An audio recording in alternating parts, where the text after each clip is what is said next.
Satu lagu sebujur bangkai Rhoma Irama lebih mulia dan lebih manfaat bagi umat Islam daripada ceramah 70 habaib. Pak Imaduddin ini kayaknya modelnya memang gejalanya gejala sakit hati, memang teman-teman. Bukan ilmiah lagi, masa level kayak Pak Imaduddin kayak begini dalilnya mau diajak. Ini modelnya orang-orang stres ini, harus masuk RSJ kayaknya ini. Kalau ingat teman-teman, kalau sering nonton film Naruto ya, Pak Imaduddin ini seperti Obito sekarang. Berani melawan gurunya, desanya, hanya gara-gara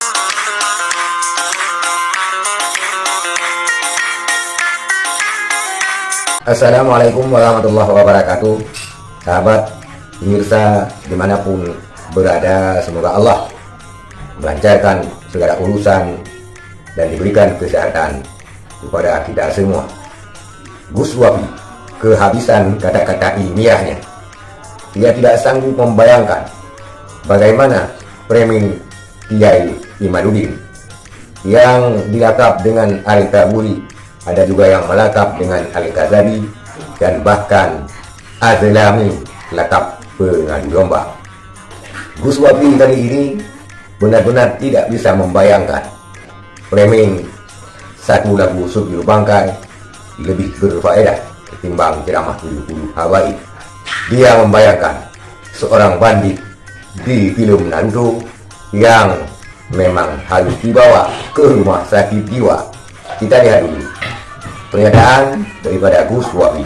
Satu lagu sebujur bangkai Rhoma Irama lebih mulia dan lebih manfaat bagi umat Islam daripada ceramah 70 habaib. Pak Imaduddin ini kayaknya modelnya memang gejalanya gejala sakit hati, memang teman-teman. Bukan ilmiah lagi, masa level kayak Pak Imaduddin kayak begini dalilnya mau diajak diskusi gitu loh. Gak pantas mau diajak diskusi kayak gitu. Ini bukan model-model orang ilmiah, orang terpelajar. Ini modelnya orang-orang stres ini, harus masuk RSJ kayaknya ini. Kalau ingat teman-teman, kalau sering nonton film Naruto ya, Pak Imaduddin ini seperti Obito sekarang. Berani melawan gurunya, desanya, hanya gara-gara sesuatu. Sampai ngajak perang dunia kan begitu. Seperti Uchiha Obito ini guys. Sudah tidak bisa diajak diskusi kalau modelnya kayak gini guys. Itu sudah agak normal. Oke, sekian, terima kasih. Itulah saudara sekalian sebuah pernyataan Gus Wafi yang didahului oleh video pernyataan Imaduddin Al-Taburi, Imaduddin Al-Ghazali, Iman Al-Azlami. Artinya pengadu domba penyambung. Kalau memang pengadu domba itu miliknya Bang Haji Rhoma Irama, tepatnya kita katakan pengadu kambing ataupun laga kambing sekalian. Karena kita lihat ceramah-ceramahnya sekarang ini tidak lagi memperjuangkan tesis nasabnya secara ilmiah, malah dia lebih suka memperlihatkan laga-laga kambing di tempat-tempat ceramahnya, sehingga kita khawatirkan pengikut-pengikutnya akan juga ikut laga kambing di jalanan.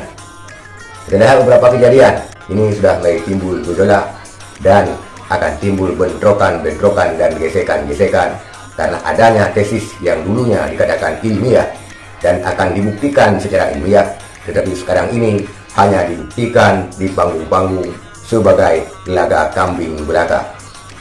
Maka tepat sekali Gus Wafi mengatakan, karena dia mungkin habis kata-kata bijaknya, mengibaratkan bahwa Naruto, bandit dalam film Naruto yang dari Banten yang selalu mengadu-adu kambing adalah calon daripada RSJ katanya, maksudnya pasien RSJ. Kalau kita cermati dan kita simak, mungkin sangat tepat dan benar demikian. Tapi kita serahkan semua ini kepada Allah yang Maha Kuasa, karena Allah yang akan menghentikannya siapapun, bukan hanya Kiai Imaduddin, siapapun yang membuat framing-framing yang sesat baik habaib Kiai Nusantara, maka Allah akan menghentikannya pada suatu saat. Sekian, terima kasih. Assalamualaikum warahmatullahi wabarakatuh.